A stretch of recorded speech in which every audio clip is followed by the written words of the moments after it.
On our second video for this last part of Chapter 3, we want to work a problem, another finding distance problem on the coordinate plane, but this time we want to do the second type of problem that we looked at in class. We want to find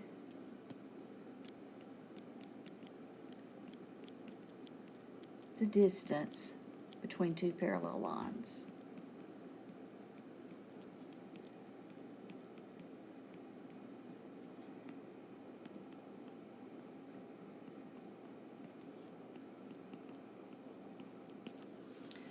Okay, so I'm going to pull another example that I have found out of the book.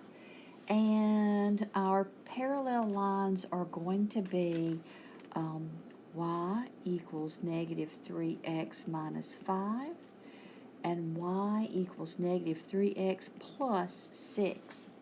I know that they're parallel because the slopes are the same. Both of the slopes are negative 3.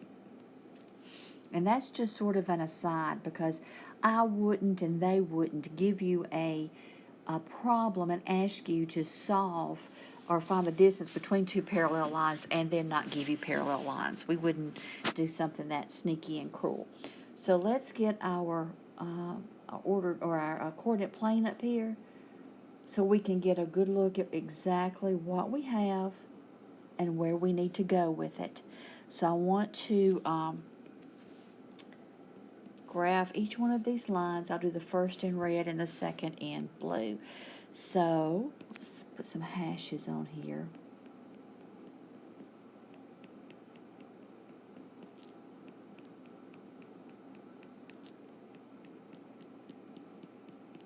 Okay. Now the first line, my y-intercept is at negative 5. So let's go down to negative 5. 1, 2, 3, 4, 5. We're right there. And my slope is negative 3.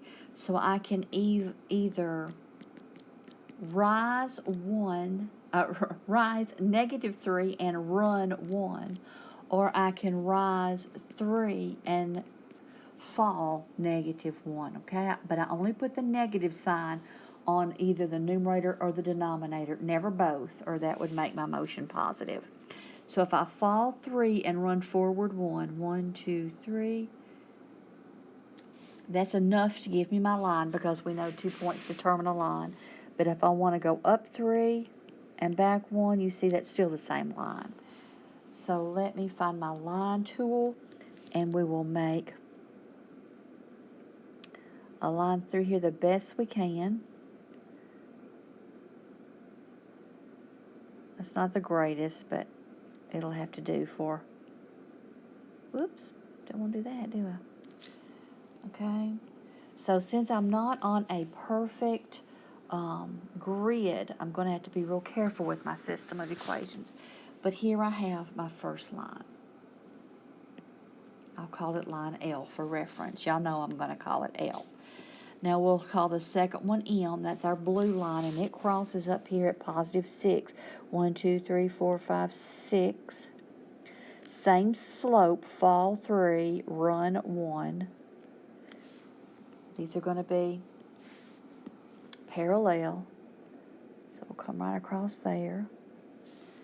Make them as parallel as we can, and we'll call this line M. So we have two parallel lines. Once we get those graphed, we have to choose one of the intercepts, either the 0, 6 or the 0, negative 5, to become our point not on the line. I'm just going to choose 0, 6, okay? No reason, just have to choose it. So I'm going to choose 0, 6 to be my point not on the line. So I'm going to call that my point P. So what I'm really going to be looking for is this line right across here that's perpendicular to both of my parallel lines. Once I find this other point over here, then I'm going to find my distance, and that's going to be the answer to the question. This little distance between those 2 points is what we're looking for. It's like the step on a ladder. We've got the 2 sides of the ladder, and we're trying to find the distance of one of the steps. So it doesn't matter if I choose a higher step or a lower step, it's going to be the same, right?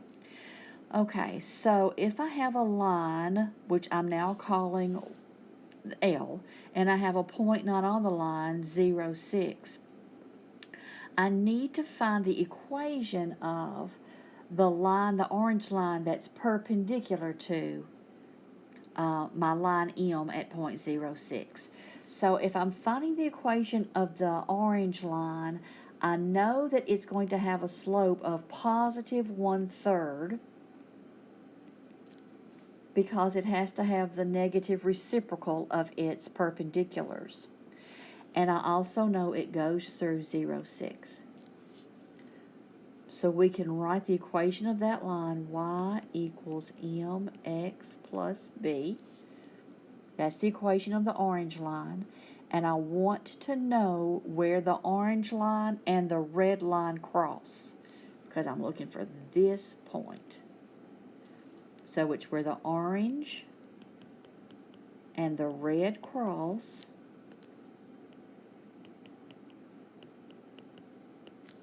Okay, now I can use substitution or elimination. I could use graphing, but it doesn't kind of defeats my purpose of trying to use a more effective way. I'm going to use elimination, and I'm going to multiply the top through by 9. That's going to change to 9y equals 3x plus 54. And on the bottom, I'm going to have y equals negative 3x minus 5. So when I pull those together, I'm going to have 10y equals 49. So y equals 4.9. I'm going to take that y and plug it into one of the original problems. I'm just going to plug it into the red one because it's the one I have room right underneath. So 4.9 equals negative 3x minus 5. Add 5 to each side. Keep those decimals straight. Divide by negative 3. X is negative 3.3. So my ordered pair is negative 3.3, 4.9. Let's see if that looks reasonable. Back 3 1/3, up almost to 5. That seems reasonable, especially to not be on a perfect grid. So now we have the 2 points, the negative 3.3, 4.9, and then our 0, 6, and we need to put those in the distance formula. I'm going to go to the next page, so if you need to stop to take notes over this page, feel free to stop now.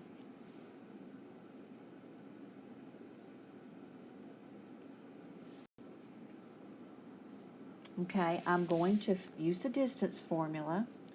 The distance is the square root of the difference of the x's or the y's squared plus the difference of the other one squared. My ordered pairs were negative 3.3, 4.9, and 0, 6.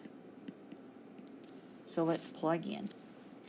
Equals square root of 6 minus 4.9 squared plus 0 minus negative 3.3 squared equals, time for the calculator. I'll write everything on here so that you see where I am. 6 minus 4.9 is 1.1 squared plus 3.3 squared. 1.1 squared is going to be 1.21. 3.3 squared is going to be 10.89. 1.21 plus 10.89 is 12.1. So my distance is the square root of 12.1. I could leave it like that, or I could drop that in my calculator and get approximately 3.48. Okay, and again, let me remind you, the squiggly equal is approximately. The equal sign with a dot above it is approximately. Both of those are symbols in math for approximately. Okay? All right, so there's you an example of the second type. And you've got a couple of problems to work on each type, and I hope that the videos are helpful to you if you needed a little bit more of a push.